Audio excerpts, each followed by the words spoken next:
সেই ক্ষেত্রে এই সরকার আসলে সংবিধান সংস্কারের দায়িত্বটা নিল কেন নিজের হাতে? এবং জিজ্ঞেস করলে তারা খুব ক্ষেপে যায় স্যার। তারা বলে তো জুলাইতে আন্দোলন কি হয়েছে এক স্বৈরাচারকে বাদ দিয়ে আরেক স্বৈরাচারকে আনার জন্য, তাহলে তো বিএনপিকে আনার জন্য আপনি পাগল হয়ে গেছেন। এগুলি কথাবার্তা শুনতে হয় স্যার। তারা এই সংস্কারের না না, আমরা এটা তখন অনেক সময় বলতে ফ্যাসিজম শব্দটা বলতে আমরা ভয় পেয়েছি। আমরা কিন্তু ধোয়া তুলসী নই কেউ, বুঝতে পারছেন না? আপনি যার অধীনে চাকরি করতেন নাইমুল ইসলাম খান সাহেব, তো কই তাকে তো গ্রেফতার করেনি? তিনি তো জমি বেচা বিক্রি করতেছেন এর মধ্যে। এটা কি করে সম্ভব? আপনি বলছেন যে এই বর্তমান সরকার যে দুর্বল, সে তো আওয়ামী লীগের অপরাধীদের কাউকে গ্রেফতার করতে পারেনি। ওই জামাত নেতাদের সাথে বসে কিন্তু এই সাংবাদিক যে নেতাদের নামে অ্যাক্রেডিটেশন কার্ড বাতিল করছে, এগুলো তো মস্করা।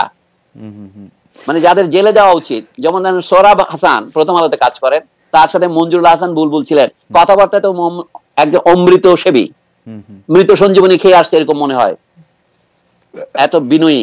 তো সেই বিনয়ী তো জামাত নেতাদের সাথে বসে খাওয়া দাওয়া করছে। মানে এদের নাম নিতেও আমার খুব অপছন্দ হয়, তবু বলছি আবুল কালাম আজাদ, এই জাতীয় লোকগুলো বসে বসে খাচ্ছে। অথবা প্রধানমন্ত্রীর তথ্য উপদেষ্টা ছিলেন ইকবাল সোবহান চৌধুরী, তো এদের কাউকে তো গ্রেফতার করে নাই। তো বর্তমান সরকার ঢালাও মামলা দিচ্ছে, এগুলো তো কোনো মামলা টিকবে না, আইনের দৃষ্টিতে টিকবে না। এবং বরঞ্চ এইটা আমি মনে করি এই যে জনগণের বিপুল আত্মত্যাগের মাধ্যমে, ছাত্রছাত্রীদের বিপুল রক্তপাতের মাধ্যমে যে সরকার এসছে, যা আমরা একটা স্বৈরতন্ত্রের কবল থেকে মুক্তি পেয়ে আমরা কিছুটা নিঃশ্বাস ফেলতে পারছি, সেটার বিরুদ্ধে ষড়যন্ত্রটা এটা, এই মিথ্যা মামলা দেওয়া। আমার মনে হয় যে প্রফেসর সলিমুল্লাহ খান যেটি বলছেন সেটি আমরা আসলে সবাই মনে রাখতে পারি, যে এই বিচার আসলে জনগণের সামনে ক্ষমা চাওয়া এবং এইরকম একটি বিচার হওয়া উচিত, সেটি আসলে ঢালাও মামলার ক্ষেত্রে না। আমরা মনে হয় যেটি আসলে অনেকে মনে রাখবেন। এই যে মডেলটা বলি, খালেদ আমাকে বলে যে দক্ষিণ আফ্রিকা যেটা হয়েছিল ট্রুথ এন্ড রেকনসিলিয়েশন, আমরা দেশের সব মানুষকে জেলে ঢুকাইয়া সব মানুষকে নির্বাসনে দিয়ে দেশ চালাতে পারবো না, সোজা কথায়। আমি এই সমস্ত অনির্ধারিত কথা নিয়ে মন্তব্য করবো না, আমি শুধু দুটো উদাহরণ দিই আপনাকে। পৃথিবীর যে সমস্ত দেশে বড় বড় বিপ্লব হয়েছে, ইংল্যান্ডে হয়েছে, এর আগে নেদারল্যান্ডসে হয়েছে, এরপরে ফ্রান্সে হয়েছে, রাশিয়া হয়েছে, চীনে হয়েছে, আর ছোটগুলো বাদ দিচ্ছি আমি। এইগুলিতে হচ্ছে কি, যেমন রাশিয়ার উদাহরণটাই দেন, যেটাকে আমরা বলেছি সমাজতান্ত্রিক বিপ্লব, তার আগে এটা গণতান্ত্রিক বিপ্লব সেখানে হয়েছিল। যারকে যখন ক্ষমতাচ্যুত করা হয় 1917 সালের ফেব্রুয়ারি মাসে, তখন একটা অস্থায়ী সরকার হয়েছিল প্যারেন্সকি নামক এক ভদ্রলোকের নেতৃত্বে। 8 মাসের মধ্যে অক্টোবর মাসে, রাশিয়ার অক্টোবর মানে আমাদের নভেম্বর মাসে আবার বিপ্লব হয়ে যারা ক্ষমতা গ্রহণ করে, তারা কিভাবে সংবিধান প্রণয়ন করেছিল? তখন রাশিয়া, এই যে আমরা সোভিয়েত ইউনিয়ন বলি, সোভিয়েত মানে হচ্ছে পরিষদ। কি সোভিয়েত ছিল? Soviet of workers and soldiers deputies, শ্রমিক প্রতিনিধি এবং সৈনিকদের প্রতিনিধি। বর্তমান সরকারের প্রধান দুর্বলতা হচ্ছে সৈনিকদের সাথে তার কোঅর্ডিনেশনের অভাব। যদি তাদের নিজেদের, যেমন ইরানিরা যেমন বিপ্লব করার পর গোটা সেনাবাহিনীকে কর্তৃত্বে নিয়েছে এবং তারা রেভলিউশনারি গার্ড করেছে, বর্তমান সরকার সেরকম করেনি। এখন তারা যে ক্ষমতা গ্রহণ করেছে এটা বাস্তব সত্য, আমি আগেই বলেছি শূন্যতা পূরণের সরকার এটা। কিন্তু তারপরেও রাষ্ট্র চলতে হলে কতগুলো আইনের মাধ্যমে চলতে হয়, পুরনো আইনগুলো কিন্তু চলছে সব জায়গাতে। 1972 কি হয়েছিল বাংলাদেশে? প্রেসিডেন্টের একটা অর্ডিন্যান্স দিয়ে বলা হয়েছিল লজ কন্টিনিউয়েন্স অর্ডিন্যান্স, অর্ডার, তাই না? আগের ল গুলো চালু থাকবে। এটা ব্রিটিশ আমলের ল গুলো এইভাবেই চালু আছে আমাদের এখানে। তো এই সরকার তো কোনো লকে বাতিল করে নাই, সংবিধানকেও বাতিল করে নাই। শুধুমাত্র সংবিধানের অধীনে যে নির্বাচন হয়েছিল, সেই নির্বাচন 3টা নির্বাচনই ছিল ভুয়া নির্বাচন, সুতরাং সেই নির্বাচনগুলি ছিল অবৈধ। সেই ক্ষেত্রে আমার মনে দাবি করা উচিত, আমি দুটো কথা বলে শেষ করি, সংবিধানের চেয়ে গুরুত্বপূর্ণ হচ্ছে দেশে যে বিপুল পরিমাণ সম্পদ বিদেশে পাচার হয়েছে সেটা ফিরিয়ে আনা, এবং যে সমস্ত অবৈধ এবং অসম চুক্তি হয়েছে, সেটা হতে পারে ভারতের সাথে, সেটা হতে পারে আমেরিকার সাথে, সেটা হতে পারে চীনের সাথে, সেই সবগুলো বাতিল করার এখতিয়ার বর্তমান সরকারের আছে। যুক্তি কি? হাসিনার আমলে 3টা সরকারি অবৈধ ছিল, এমনকি 2009 সনের নির্বাচন বৈধ কিনা এই বিষয়ে আমার সন্দেহ আছে। 14, 18, 24 নির্বাচন তো স্পষ্টতই অবৈধ। কাজে অবৈধ সরকারের অধীনে যে সমস্ত আইন হয়ে গেছে সেগুলি বাতিল করতে পারবে না, মানে যে সমস্ত কাজ বাস্তবায়িত হয়ে গেছে এগুলি ফেথ অ্যাকমপ্লিশড অ্যাক্ট। কিন্তু যেগুলো আছে এটাই টাকা ফেরত আনা উচিত। যদি আপনি এটা না পারেন, জনগণের মধ্যে যদি সেই টাকা ফেরত দিতে না পারেন, অন্তত দেশের শীর্ষ যে সমস্ত ব্যবসায়ী কোম্পানি ভুয়া কোম্পানি করে লোন নিয়ে দেশকে ধ্বংস করেছে, তাদের অন্যান্য ব্যবসা থেকে টাকাটা তুলে এই ব্যাংকে যেগুলি ক্ষতিগ্রস্ত তাদের ফেরত দিতে হবে। যদি অর্থনৈতিক ক্ষেত্রে বর্তমান সরকার কি করছে আমরা জানি না প্রকৃত প্রস্তাবে, এইটা হচ্ছে প্রধান দুর্বলতা। আপনি সংবিধান নিয়ে বলছেন তার অকর্তৃত্ব আছে কিনা? সংবিধান না যতদিন না থাকে ততদিন অর্ডিন্যান্স বলে দেশ চালানো যায়।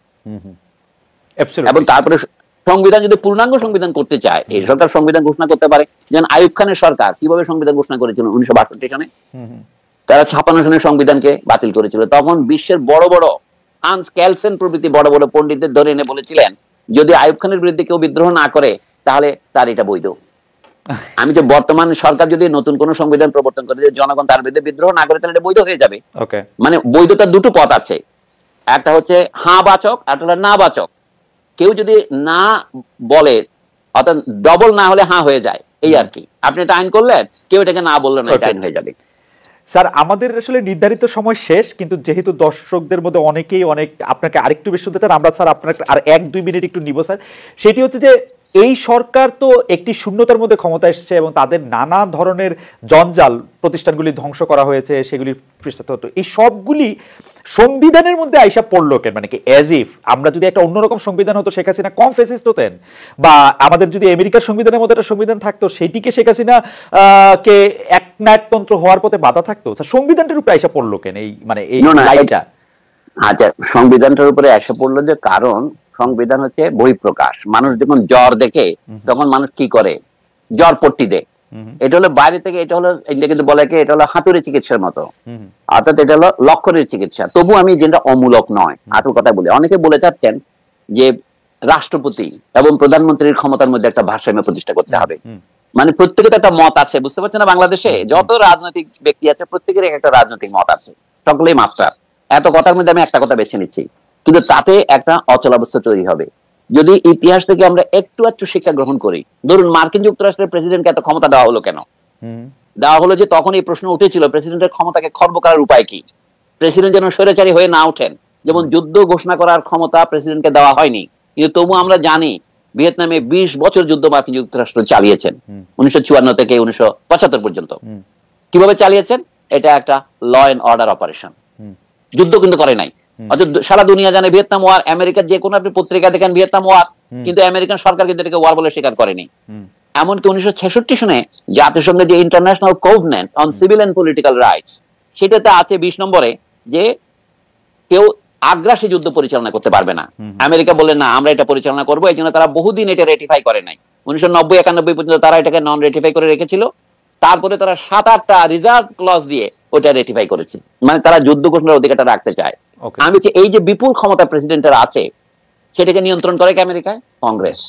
আমাদের সংবিধানের প্রধান ত্রুটি হচ্ছে এখানে নির্বাচনকে রিগিং করা যায়, ইঞ্জিনিয়ার ইলেকশন করা যায়। এটা প্রধানমন্ত্রীর অধীনে থাকলেও হবে, প্রেসিডেন্টের অধীনে থাকলেও হবে। উদাহরণ দিয়ে বলি, শেখ মুজিবুর রহমান প্রথমে এসেছিলেন প্রেসিডেন্ট হয়ে, তার অনুপস্থিতিতে তাকে রাষ্ট্রপতি ঘোষণা করা হয়েছিল। তিনি যখন ফিরলেন কয়েকদিনের মধ্যে, তিনি 2 দিনের মধ্যে পদত্যাগ করে প্রধানমন্ত্রী হলেন। তারপরে তিনি যে শাসন চালালেন, তারপরে তিনি 1975-এ এসে তিনি আবার প্রেসিডেন্ট ঘোষণা করলেন। আপনি বলুন এখন কোন আমলে স্বৈরাচার কম হয়েছে, শেখ মুজিবের প্রধানমন্ত্রীত্বের আমলে না রাষ্ট্রপতিত্বের আমলে? না স্যার, আসলে কি আসলে কি তাতে কোনো পার্থক্য হয়? না স্যার, হয় না। আমি যেটি বলতে চাইছিলাম যে স্যার, শেখ হাসিনা কি ইভেন আমি যদি ধৈরাও নেই এই সংবিধানটা একটা খুবই খারাপ সংবিধান, কিন্তু শেখ হাসিনা কি সংবিধান মাইনা গুম করছেন? শেখ হাসিনা কি সংবিধান মাইনা ইলেকশন রিগিং করছেন? মানে সংবিধানে যা, আমি সেটাই বলছি, সংবিধান হচ্ছে জাতীয় সমাজের বহিঃপ্রকাশ, ইংরেজিতে বললে আর কি এক্সপ্রেশন অফ সিভিল সোসাইটি। আমাদের এখানে সিভিল সোসাইটি দুর্বল। সিভিল সোসাইটি কাকে বলে? বিশ্ববিদ্যালয়ের শিক্ষকরা যদি এরকম চাটুকার হন, তোষামতকারী হন, তাহলে সেখানে রাজনীতিতে তো স্বৈরাচার প্রতিষ্ঠিত হবেই।